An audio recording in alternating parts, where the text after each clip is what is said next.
Nós arrancasali ku tres participantes ng aki avanosyon of presentação oficial din na prensa. Anto para ku Bonaire e mundo inteiro por sa quinta tres participantes ng kuta competindo para título de Miss Universo Bonaire 2026. Nós temos planificação planeada de ensaio, treinamento, atividade na social. Anto dia 27 de junho nós vai ter coronation event kami na lo sali na claquadi nang lo tesungko lo representa Bonaire ding evento de Miss Universe 2026. Anto quadi nang outro lo queda como finalista nang. Me ha decidido representar. Yo como que encorajar otro young nang, muena young of in general muena. Paso esa que está señalando de challenge bumes y también hopi disciplina. Paso esa que no está solamente beauty, pero también kiko porque trece delante y también kiko porque ayuda también en comunidad. Sí, me nací en Bonaire y me voy a crecer aquí na, siempre me vivo aquí na. Sí.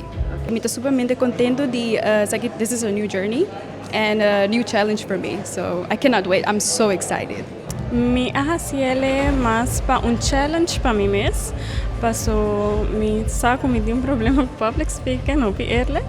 Anto ya está un challenge para mí mes y para crecer como gente y haya más oportunidad nada más porta abrinan. Mi nace na Bonaire.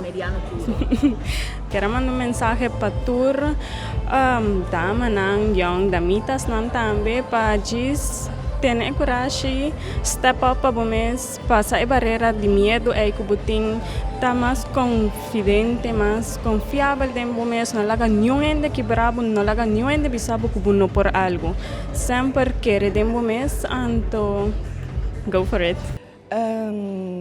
Well, I've been living here now for 13 years and I just love the island and I got the opportunity to join the Miss Pageants and I was like, yeah, why not?